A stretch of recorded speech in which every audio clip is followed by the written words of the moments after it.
Welcome back. तो friends, अभी का वीडियो है इंडिया और रशिया की दोस्ती की जड़ें खोदने अमेरिका के लिए आसान नहीं। अरे बाप रे यूक्रेन वॉर, बड़े ही उस टाइप के वर्ड्स यूज किए हैं कि यूं यूं लगे किसी को। नहीं मतलब मैं यही से देखता हूँ कि इंडिया में कमाल की आती है न्यूज़। अब ये कमाल की न्यूज़ देखते हैं कि हमें कुछ एजुकेशन मिलेगी कि कौन उखाड़ने की कोशिश कर रहा है। अमेरिका उखाड़ने की तो कोशिश नहीं कर रहा भैया। अमेरिका ये जरूर कोशिश करेगा कि इंडिया इस साइड आ जाए, अमेरिका की साइड आ जाए, रशिया की साइड जो जितना लीन हो रहे पहले से थे उससे कम हो जाए, मुझे तो ये लगता है। पर एनीवे कोशिश तो दोनों साइड से ही है। रशिया की अपनी तरफ से साइड से है कि भैया इंडिया हमारी तरफ रहे, और अमेरिका की साइड कोशिश होगी कि वो हमारी साइड है। और खासकर इस वॉर के अंदर तो दोनों को होगा कि हमारी साइड ज्यादा लें, पर इंडिया क्या रहेगा? न्यूट्रल। करेक्ट। तो चलो वीडियो शुरू करते हैं। वीडियो शुरू करने से पहले अगर आप चैनल पर नए हो और आपने अभी तक सब्सक्राइब नहीं किया है तो जल्दी से पहले सब्सक्राइब के बटन और बेल आइकन को क्लिक कर लो, ताकि आपको हमारे सारे न्यू वीडियोस के नोटिफिकेशन मिल जाए जैसे हम अपलोड करें। अगर आपको वीडियो पसंद आता है प्लीज लाइक एंड शेयर। चलिए शुरू करते हैं।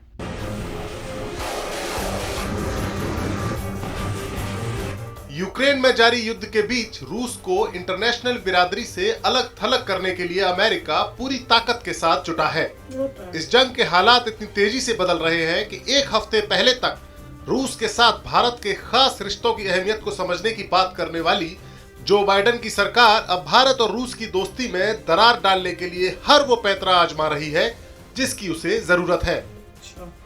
अमेरिका की कोशिश है कि भारत यूक्रेन पर हमला करने वाले रूस की आलोचना करे और इंटरनेशनल मंच पर रूस की खिलाफत करे।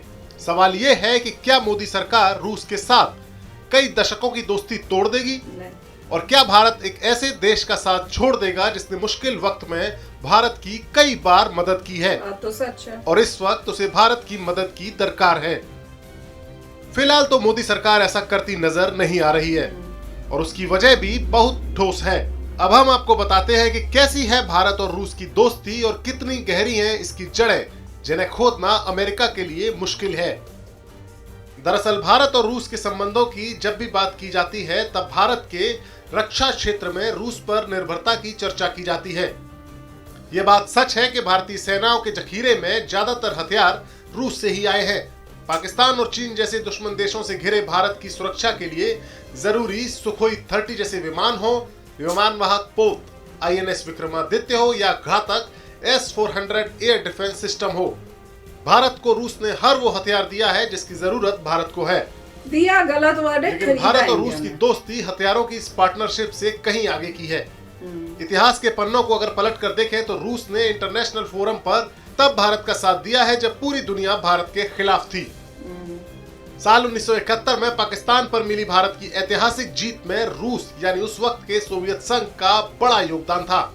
इस युद्ध में पाकिस्तान की हार निश्चित देखकर उसे बचाने के लिए अमेरिका और ब्रिटेन दखल देने का इरादा बना चुके थे, लेकिन सोवियत संघ ने बंगाल की खाड़ी में अपनी नेवी को भेजकर अमेरिका और ब्रिटेन के इरादों पर पानी फेर दिया। वहीं चीन के साथ अपनी सीमा पर सेना तैनात करके रूस ने चीन को भी इस युद्ध में दखल न देने की हिदायत दे दी। यही नहीं, इस युद्ध के दौरान 3 बार संयुक्त राष्ट्र संघ में भारत के खिलाफ आए प्रस्तावों पर रूस ने वीटो करके उन्हें अमल में आने से रोक दिया। इसके अलावा 2 बार कश्मीर के मसले पर और 1 बार गोवा की आजादी के वक्त रूस ने वीटो करके भारत की मदद की थी। आजादी के बाद भारत के विकास में भी रूसी मॉडल का बड़ा योगदान रहा है। सोवियत विचारधारा से प्रभावित भारत के पहले पीएम पंडित जवाहरलाल नेहरू ने भारत के औद्योगिक विकास के लिए पंचवर्षीय योजना के उसी मॉडल को चुना जो रूस में लागू था। सांस्कृतिक और सामाजिक तौर पर भी भारत और रूस के लोगों के बीच बीते 70 सालों में काफी नजदीकी रही है। यही वजह है कि इस मसले पर भारत के विपक्षी दल भी मोदी सरकार के रुख के खिलाफ नहीं है।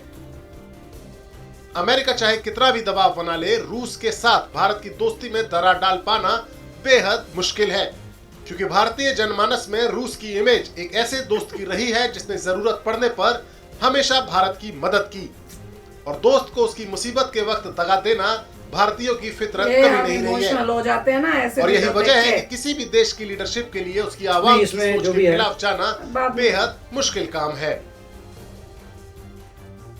तो फ्रेंड्स वीडियो तो बहुत अच्छा था और खासकर उन्होंने जो स्ट्रेस किया कि कैसे रशिया ने ओल्ड टाइम्स के टाइम हमारी कितनी हेल्प की है।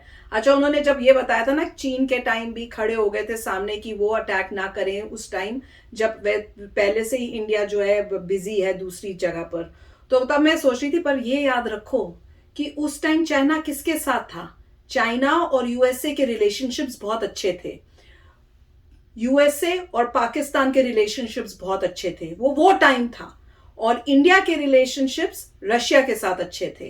तो ये सब वो तो आपको थे। कोल्ड वॉर के बारे में स्टडी करनी एग्जैक्टली। पड़ेगी। तो उस टाइम साधारण जितने भी लोग देख रहे हैं मोस्टली उनको शायद कोल्ड वॉर के बारे में पता नहीं है, या पता है तो उनको शायद ये पता नहीं चल रहा भी कोल्ड वॉर खत्म हो चुकी है। अब सब चेंज हो गया। मैं वही तो बता रही हूं कि उस टाइम में यूएसए, पाकिस्तान, चाइना टुगेदर थे, रशिया और इंडिया टुगेदर थे। अब के टाइम में अगर आप देखो सब चेंज हो गया है।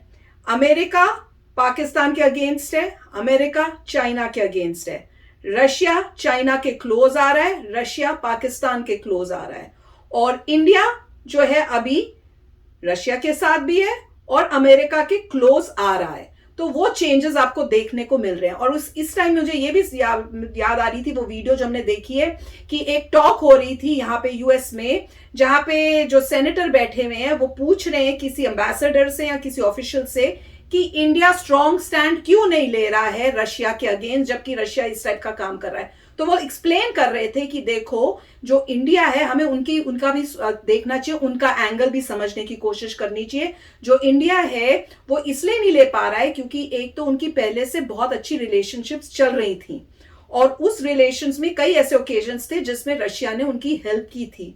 तो एक तो वो बात है। दूसरी कि उनके जितने भी मेजर आर्म्स हैं, वेपन्स हैं, वो उनके पास रशिया के हैं। तो अगर उन्होंने रशिया के साथ रिलेशनशिप्स अभी खराब किए, और खासकर जबकि प्रॉब्लम्स चाइना के साथ अभी बहुत मेजर हो रही हैं, कॉन्फ्लिक्ट्स हो रहे हैं, तो अगर वहां से रिलेशनशिप्स इंडिया ने खराब किए रशिया से, तो जो वेपन्स हैं उनका आना, उनके जो है उसमें प्रॉब्लम हो सकती है। फिर वो कैसे फाइट करेंगे चाइना के अगेंस्ट अगर चाइना ने इस टाइम में हमला कर दिया? तो वो सब हमें सोचना था। और काफी अच्छी बातें बता रहे थे, उनको एक्सप्लेन करने की कोशिश कर रहे थे कि क्यों इस टाइम हमें इंडिया की जो ये एक्शंस उनको समझना चाहिए और ये नहीं सोचना चाहिए कि इंडिया हमारे अगेंस्ट है और रशिया के पास साथ में ज्यादा है।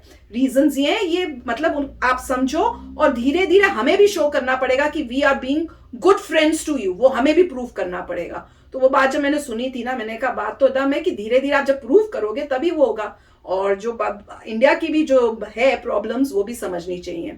तो वो मुझे याद आ रहा था, तो मैंने कहा शेयर करती हूँ। अरे देखिए, सबसे इंपॉर्टेंट पॉइंट ये है कि आप एक जमाने में सब कुछ था अमेरिका वर्सेस रशिया, अब है अमेरिका वर्सेस चाइना। बिल्कुल ठीक है, रशिया की जीडीपी बहुत कम हो चुकी है, रशिया नीचे जा रहा है, चाइना ऊपर आ रहा है।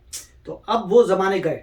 अब आपको प्रॉब्लम जो है चूज करना पड़ेगा चाइना या चूज करना पड़ेगा यूएस। तो पॉइंट ये है, आपको आपके जिसको जो चॉइसेस थी आपकी चेंज हो चुकी हैं, आपकी चेंज हो चुकी है चॉइस। अगर आपको चाइना से बचना है तो आपको अमेरिका के साथ ही जाना पड़ेगा और कोई ऑप्शन नहीं है। अगर चाइना, मान लीजिए अगर आप कहते हैं नहीं रशिया भी हेल्प कर सकता है, अब रशिया जो है क्योंकि वो नीचे जा रहा है वो ज्यादा हेल्प नहीं कर पाएगा। अगर करता है, क्योंकि अभी सिर्फ दो ही मेन रह गए हैं, जैसे मैंने कहा था अमेरिका और चाइना। अब क्वेश्चन ये है कि अगर मान लीजिए चाइना के साथ कंफ्रंटेशन इंक्रीज होता है इंडिया का, तो रशिया क्या करेगा ये देखना पड़ेगा। और आप सबके कमेंट्स मोस्टली यही थे कि जो रशिया है वो न्यूट्रल रहेगा। तो उससे हमें क्या फायदा है? कुछ नहीं। अगर कोई कंट्री न्यूट्रल रहती है, न्यूट्रल का मतलब क्या है? जब आपको जरूरत पड़ेगी तो वो अपने आर्म्स एम्यूनिशन नहीं भेजेगा, अपने शिप्स नहीं भेजेगा। जब कुछ करना ही नहीं है तो पॉइंट क्या बना? आप चाहते हैं कि चाइना और इंडिया का जब कॉन्फ्लिक्ट हो तो रशिया आपकी साइड आए, हेल्प करे, अगर जरूरत पड़े तो उस टाइप से। न्यूट्रल का मतलब ये है कि वो बोलेगा अच्छा मैं आपको शिप नहीं दे सकता क्योंकि मैं तो न्यूट्रल हूं, मैं आपको कोई वेपन्स नहीं दे सकता, मैं आपको कुछ नहीं दे सकता क्योंकि मैं तो न्यूट्रल हूं, ना मैं आपकी हेल्प करूंगा और ना मैं आपका बुरा करूंगा, मैं न्यूट्रली बैठा हुआ हूं। तो फिर आप क्या कर सकते हैं? पहली बात तो ये सोचने वाली है, आज के प्लेयर्स सब चेंज हो चुका है। तो आप भी अपने कमेंट्स लिखिए, बट मोस्टली यही है। तो काफी अच्छा वीडियो था। यस, पर अभी देखेंगे टाइम से क्या प्रोग्रेस हो रही है, कितना क्लोज रशिया जा रहा है। कोशिश तो इंडिया की है कि अच्छे रिलेशनशिप्स रखें, और आज की सिचुएशन में जैसे इंडिया हेल्प कर रहा है रशिया की, होप तो यही है कि रशिया जो है चाइना के क्लोज ना जाए, यही एज इंडियंस हम तो यही सोचेंगे और यही चाहेंगे। तो चलो फ्रेंड्स, चलते हैं, मिलेंगे नेक्स्ट वीडियो में बहुत ही जल्द। Till then please take care and bye bye. तो अगर आप मेरे इस चैनल पे नए हो तो जल्दी से सब्सक्राइब के बटन को हिट करो और बेल आइकन को क्लिक करो, ताकि आपको मेरा जब नया वीडियो मैं लगाऊं आपको उसके बारे में जल्दी से पता चल जाए।